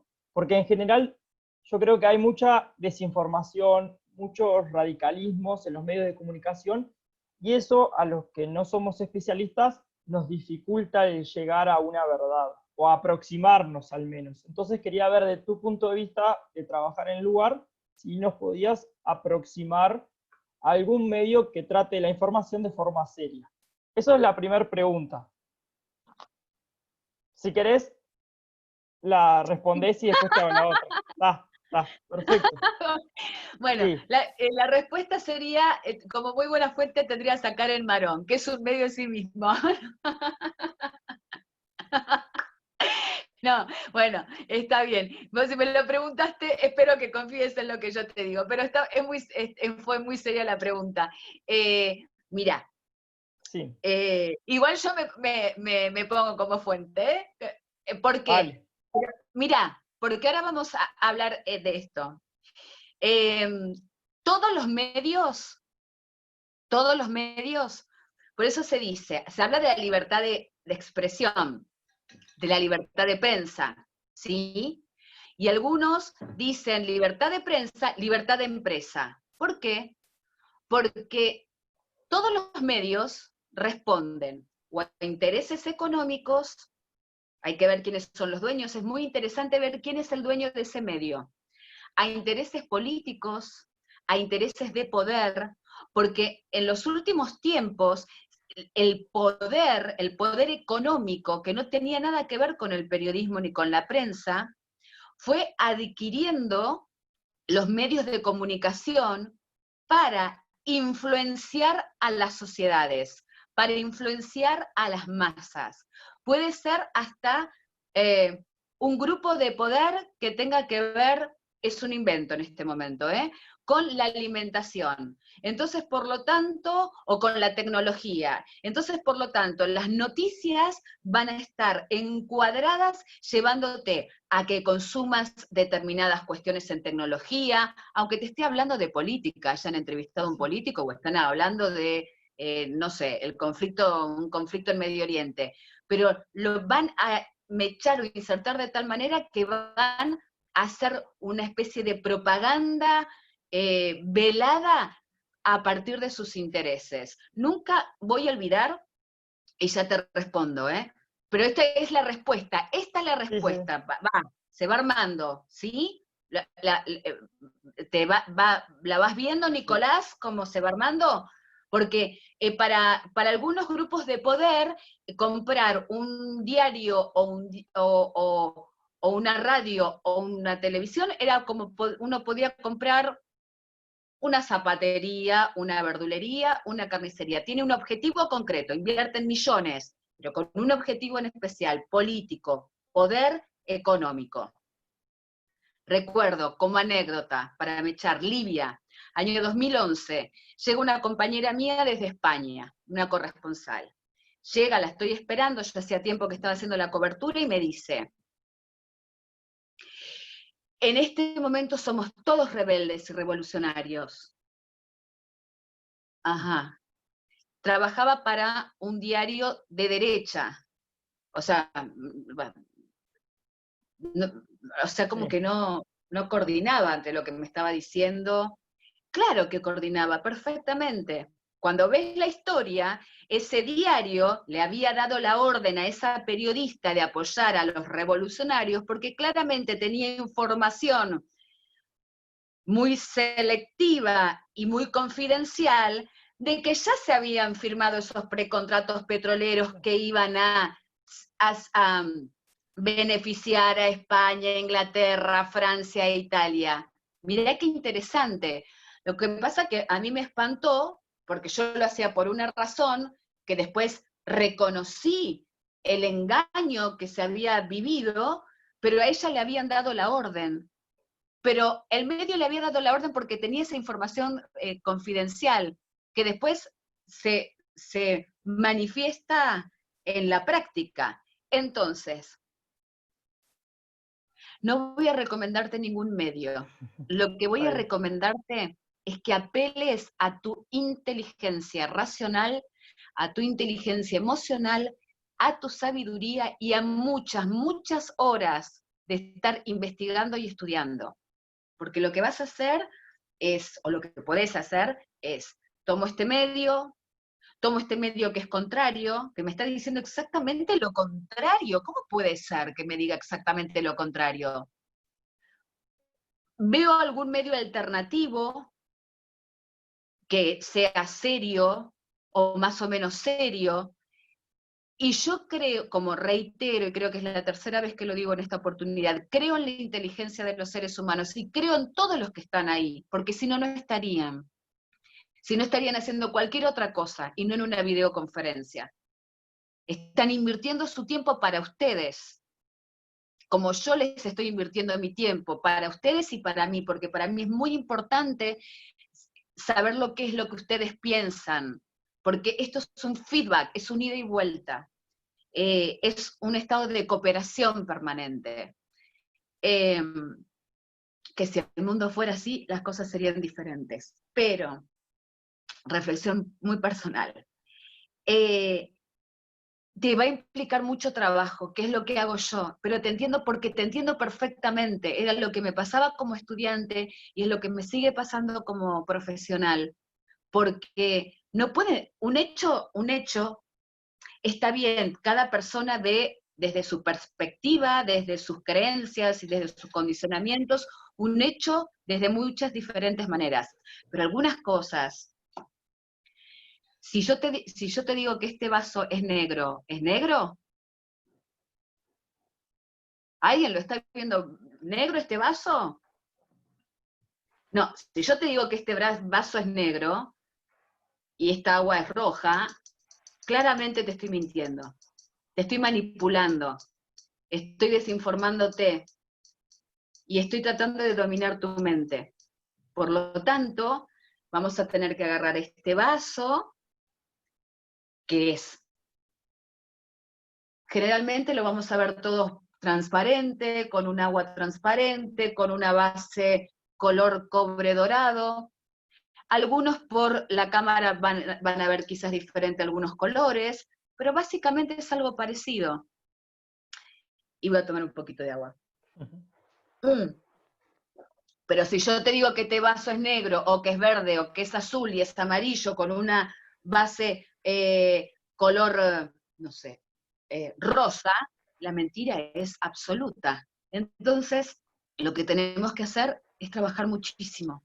No puedo recomendarte nada. Lo que puedo recomendarte es esto, estar atentos, alertas, ver que hay... A veces las mentiras son tan obvias que uno se da cuenta que algo no está muy bien. ¿Verdad? Nicolás, ¿qué pensás? No, quería la respuesta, pero te entiendo. Y es justamente lo que pasa seguido, que uno ve diferentes medios que dicen justamente lo contrario. y uno trata justamente de enlazar y ver en qué pueden acordar, o algún elemento en común como para describir o conocer los hechos. Esa era la primera pregunta. Sí. Una segunda que está un poco relacionada es si vos que trabajaste en el área, en el campo... No quiero seguir perteneciendo a la cuarentena. Algún día la cuarentena va a terminar, y en este momento sigo trabajando en la gran operación Manuel Belgrano. Perdón, por favor, que quiero seguir viviendo y seguir trabajando.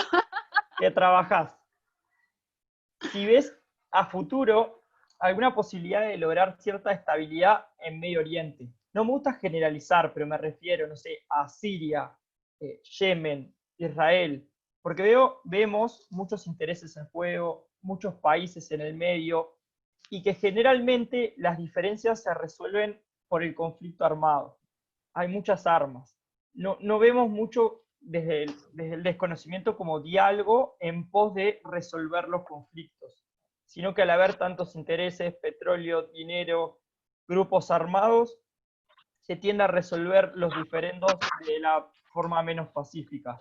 Nada, era ver si vos podés visualizar una posibilidad de estabilidad futuro. ¿Y por qué no me respondes vos esa pregunta, Nicolás? ¿Qué pensás? Vos, yo te escucho, voy a agarrar la pintura. La verdad es que por algo te hice la pregunta a vos, porque la respuesta no la tengo. Y la verdad que la veo complicada, porque si la ONU... Pero me gustaría escucharte. Si hiciste la pregunta es porque tenés la respuesta. No la tengo, pero la voy a intentar. Un poquito la tenés, porque hiciste toda la pregunta, desarrollaste algunas cosas. ¿Esto está torcido, chicos? ¿Lo ven torcido? Ahí está. Ahí está. ¿No? Mira, en la pregunta dijiste muchas cosas. Intereses, venta de armas. Hoy estaba viendo lo de Yemen. Nombraste a Yemen. Sí. La guerra olvidada. Ya les hablé un poquitito, apenitas un poquitito. ¿De verdad creen que va a parar esta guerra proxy o subsidiaria, como deben tener muy en claro este calificativo, entre Irán y Arabia Saudita, cuando los proyectos de Irán y de Arabia Saudita desde lo cultural, religioso, idiosincrático son totalmente opuestos? Desde lo geopolítico y geoestratégico, ¿les va a importar la vida de miles y miles de seres humanos que están muriendo cada día? Y cuando además, que era lo que estaba buscando porque quería dar las cifras exactas, les voy a contar algo a todos sobre el tema de Yemen. ¿Por qué Estados Unidos no le pone fin a la guerra saudí en Yemen? Saudí le dicen en España, nosotros creo que utilizamos saudita, más yo utilizo saudita, por la situación estratégica de Yemen, pero ¿saben por qué? Pero se los voy a leer textual. El negocio de la guerra yemení para Estados Unidos. Otra de las relaciones más relevantes para la continuación del conflicto yemení son las ganancias millonarias que genera Estados Unidos con la venta de armas a Arabia Saudita. Entre 2011 y 2015, Arabia Saudita fue el destino de casi el 10% de todas las exportaciones de armas de Estados Unidos. Un año después, la administración del expresidente de Estados Unidos, Barack Obama, Premio Nobel de la Paz, si recuerdan, propuso una serie de acuerdos de ventas de armas por valor de 115.000 millones de dólares, incluidos buques de guerra, helicópteros y labores de mantenimiento. No obstante, el 20 de mayo de 2017, el presidente estadounidense Donald Trump y el rey saudita firmaron otros acuerdos para que el Reino Árabe compre armas a los Estados Unidos por un valor de 110.000 millones de dólares. Antes eran 115.000, ahora son 110.000 millones. Incluyen tanques, barcos de combate, sistemas de defensas antimisiles, así como tecnología de radar, comunicaciones y ciberseguridad. La transferencia fue ampliamente vista como una expansión significativa e histórica de las relaciones de los dos estados. ¿Te respondí un poquito la pregunta? Sí. Que es muy compleja. ¿Qué dije al principio? No hay amigos permanentes, hay intereses permanentes, y lo que se busca es el posicionamiento geoestratégico, el posicionamiento militar, no importan los seres humanos. Cuando comenzó el conflicto, cuando comenzó la invasión en Irak en 2003, lo tengo escrito en uno de mis artículos que fue múltiplemente publicado, hablaba que un militar estadounidense decía que había que matar a los iraquíes como cucarachas. Así, claramente, fue un textual. Entonces, vos me preguntás si yo veo, en realidad vos me estás haciendo una pregunta esperanzadora, Sí. y yo la comparto contigo. Por eso, mientras me ibas haciendo la pregunta, también estaba cargada de tu propia creencia, de lo que vos querés. Y yo siempre tuve una visión muy a lo Hemingway, muy romántica en su momento, de que creí que íbamos a cambiar el mundo, contando la historia. Y a través de los años me di cuenta que esa historia no solamente no cambiamos la historia, sino que sucede esto, sucede que el Daesh, estamos en el medio de un virus como el COVID-19, y el Daesh en los últimos 3 meses se está viralizando y aumentaron su influencia no solamente en Siria, en Irak, en Libia, y en Afganistán, sino que ahora se extendieron a África Occidental y al Gran Sahara. Ahora hay un Daesh del Gran Sahara. Y voy a decir una cosa, y esto tiene que ver con el tema religioso. ¿Por qué le decimos Daesh? Hemos determinado en algún momento nombrarlo Daesh, que es el acrónimo en árabe, que esto empezó hace muchos años, se llamaba Estado Islámico de la Mesopotamia y demás. No es Estado Islámico, no es Estado porque no es sujeto de derecho internacional, y no es islámico porque no responde a las reglas del Islam, porque son deformaciones apoyadas por diferentes potencias para desestabilizar determinados proyectos religiosos y políticos al mismo tiempo, como es el chiismo, donde no se divide la política de la religión. Shia se denomina los seguidores de Ali. Ahí tendríamos que también hacer una clase especial. Los seguidores de Ali, que fue uno de los grandes imanes, los seguidores de Hussein que fue martirizado y traicionado en la batalla de Karbala.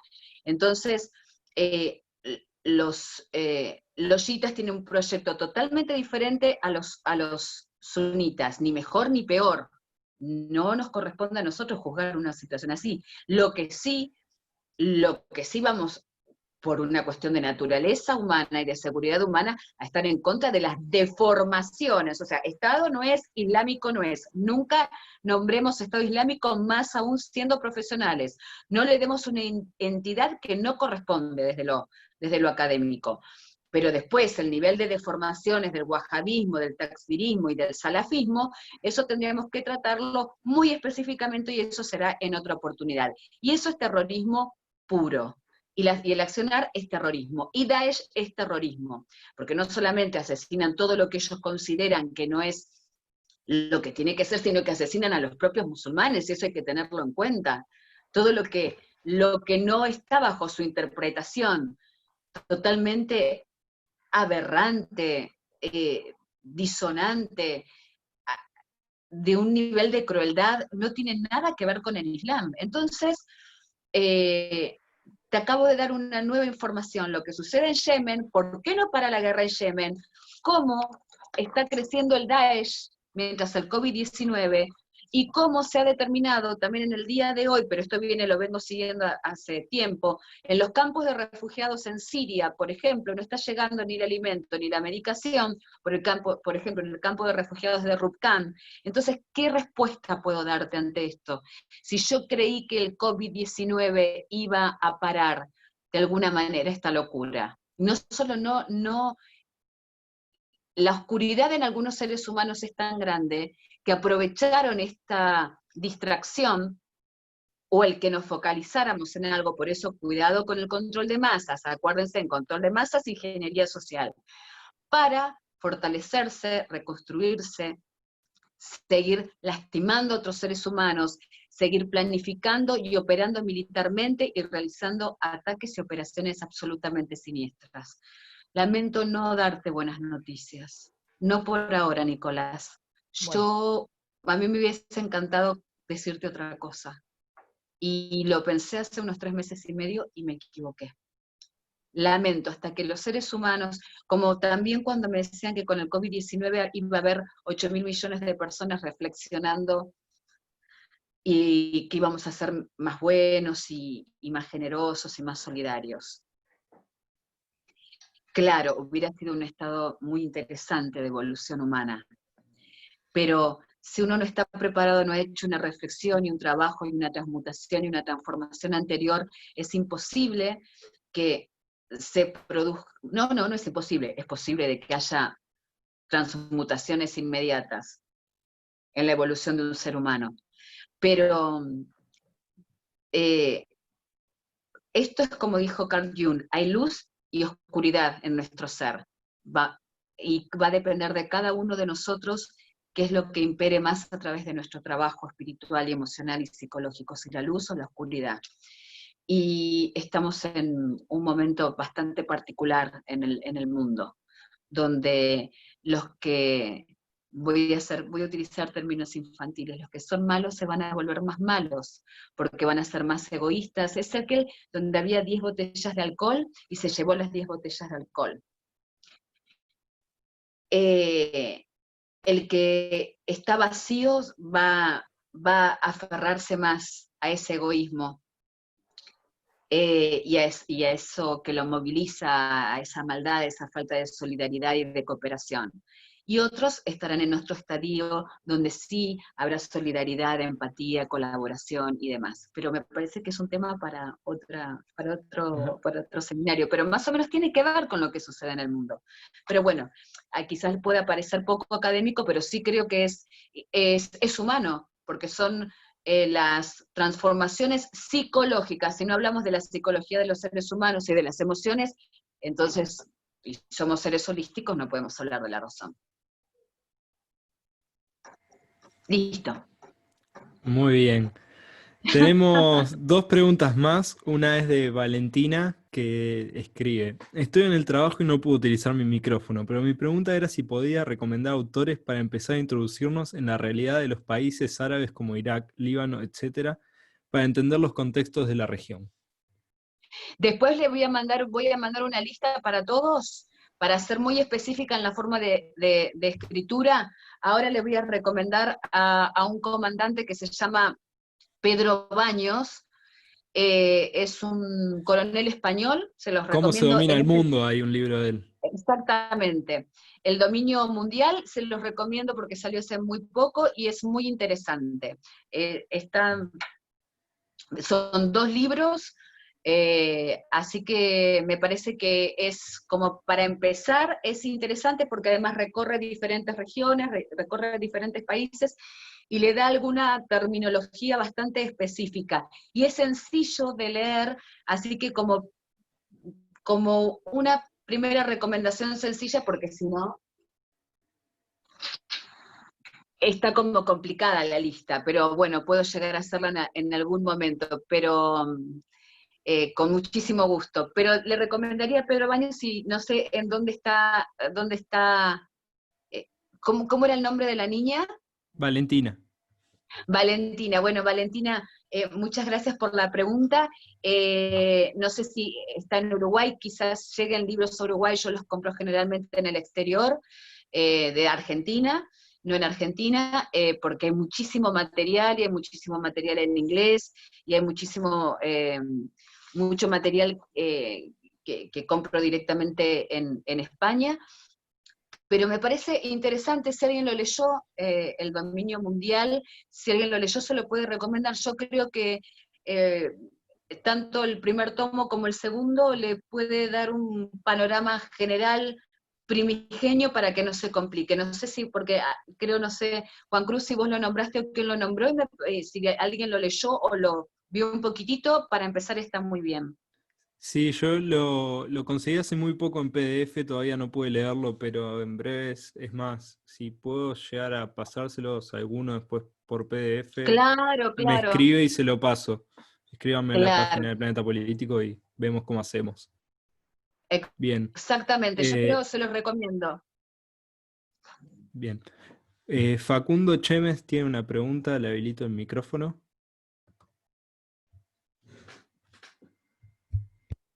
Sí, ¿cómo estás, Karen, Facundo? hola, ¿cómo estás? Nada, Muy bien. preguntarte nomás, me parece muy interesante, agradecerte por un nuevo vivo. Eh, Preguntarte cuál fue tu primera cobertura como corresponsal de guerra y cuál fue la situación más difícil que te tocó pasar con respecto como corresponsal en una cobertura. Mi primera cobertura fue la segunda intifada. ¿Saben lo que es intifada? Se denomina intifada a la guerra de las piedras.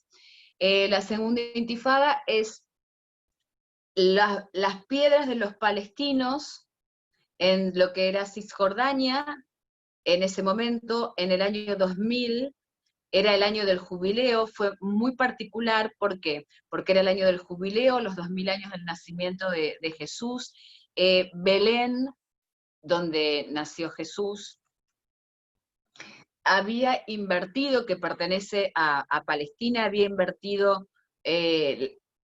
muchísimos millones de dólares para recibir a los cristianos de todo el mundo en un año tan particular,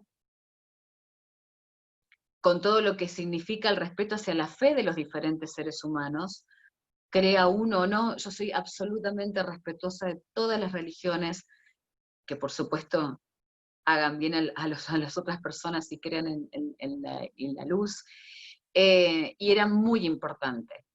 Por supuesto, se produce en septiembre del año 2000, Ariel Sharon sube a la explanada de la mezquita en Jerusalén, y allí se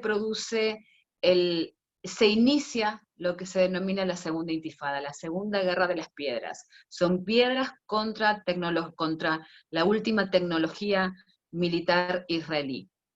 Que, vuelvo por cuarta vez, 14 años del inicio de la guerra Israel-Líbano. En esa guerra, los tanques Merkava, que supuestamente eran los más sofisticados y tenían la más alta tecnología a nivel militar, los vi así, estaban así, quedaban partidos hacia adentro, porque las minas anti-tanque que les ponía Hezbollah en las bases de los tanques Merkava los destruían. Entonces eso es lo que se denominó en el 2006 la victoria divina.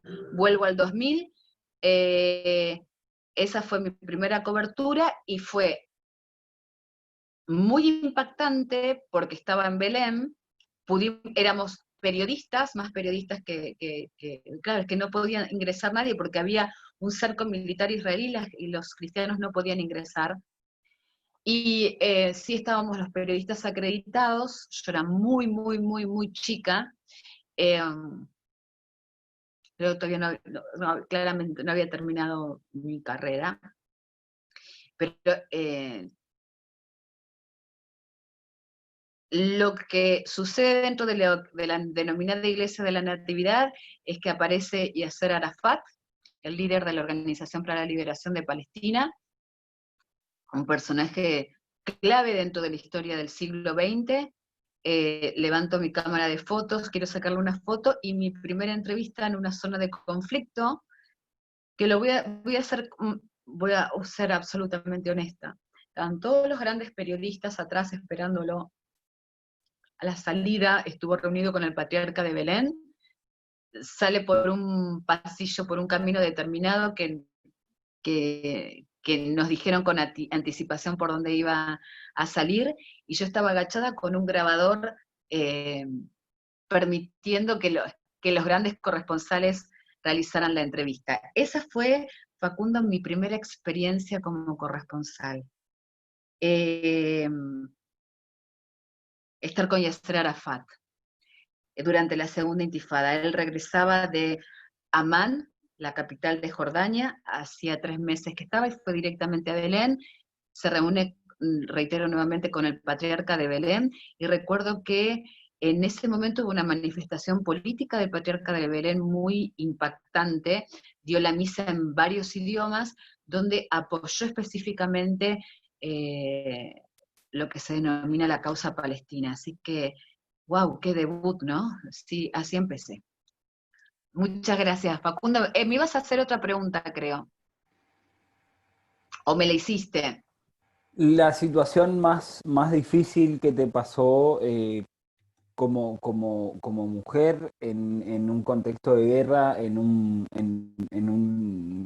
lugar donde la mayoría son musulmanes, donde hay una mayoría musulmana, y como corresponsal, digamos, ¿cuál fue la situación como más difícil que te pasó a afrontar con esa condición? Bueno, te juro, Facundo, que en este momento me haces la pregunta y me vienen 1000, pero 1000. Es como si vinieran todos juntos los recuerdos. Si es como mujer, como corresponsal como mujer, lo peor que me pasó, porque me generó muchas contradicciones, mucho dolor, mucha angustia, mucha decepción. Irak, Triángulo Sunita, oeste de Bagdad, Fallujah, los voy ubicando geográficamente. Ataque de Estados Unidos a Fallujah, bastión sunita y bastión de los basistas, pertenecientes al partido Baas de Saddam Hussein. Se habían producido ataques por parte de Estados Unidos, creo que también se hubiera utilizado en ese momento fósforo blanco contra la población civil. Voy con mi camarógrafo y mi fotógrafo, con una...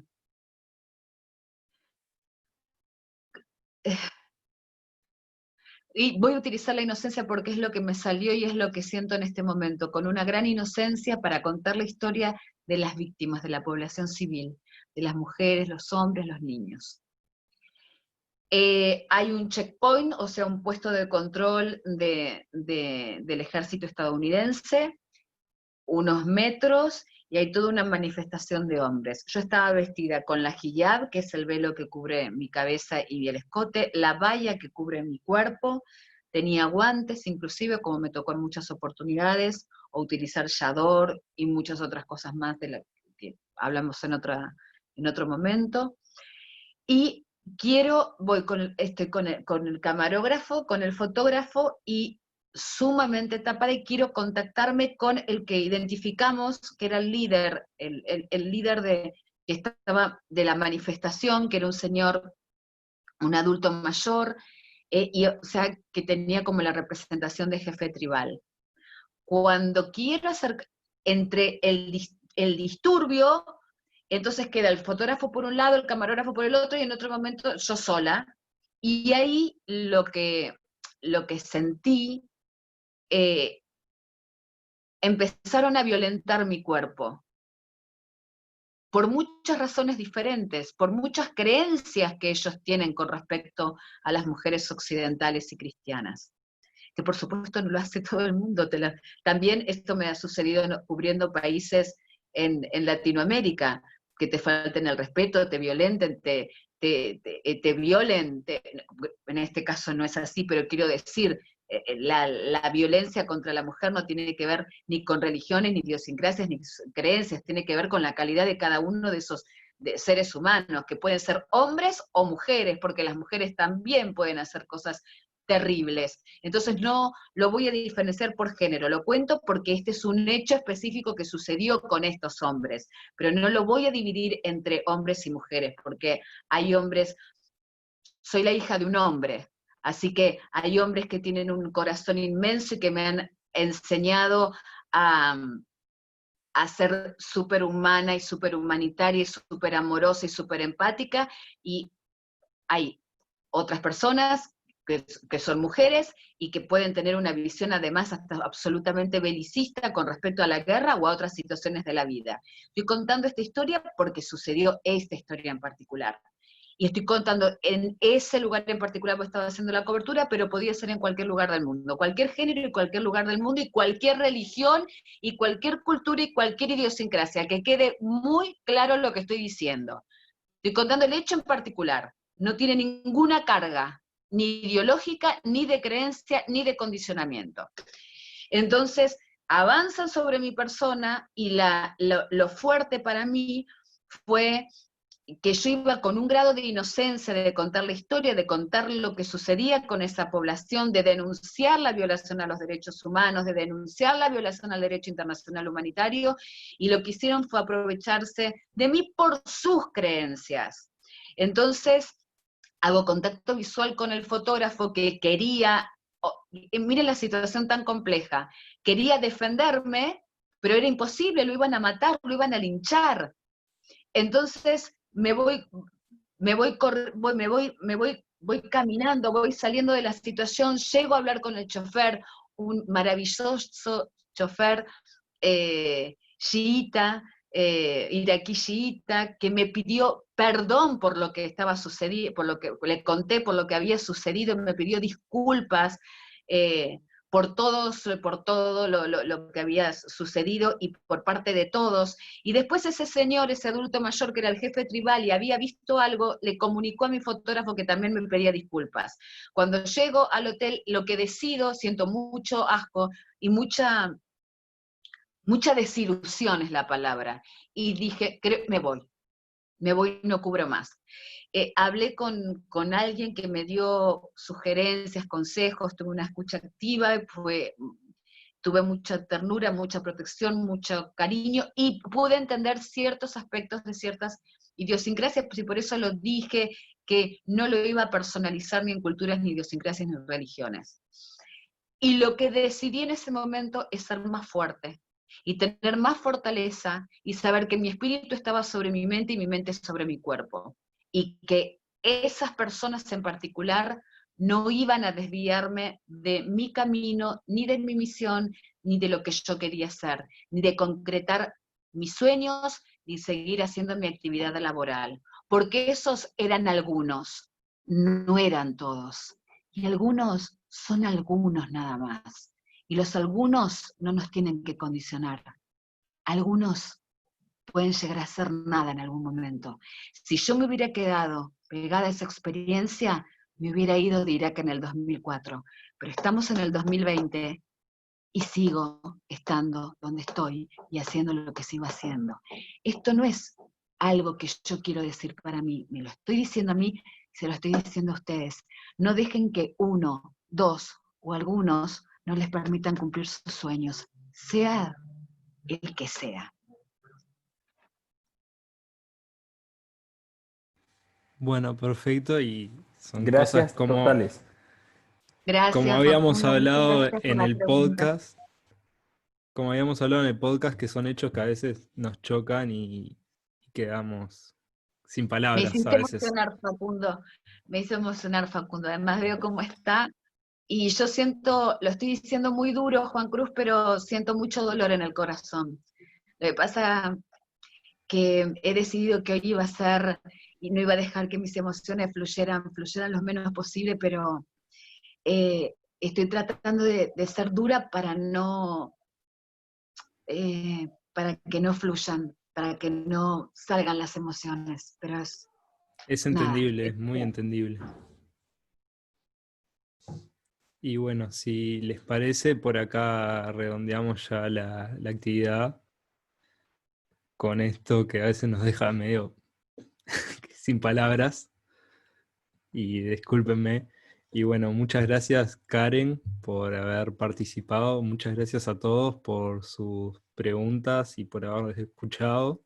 Y en algún momento ojalá podamos realizar otra actividad similar y viéndonos la cara, frente a frente. Ojalá, ojalá.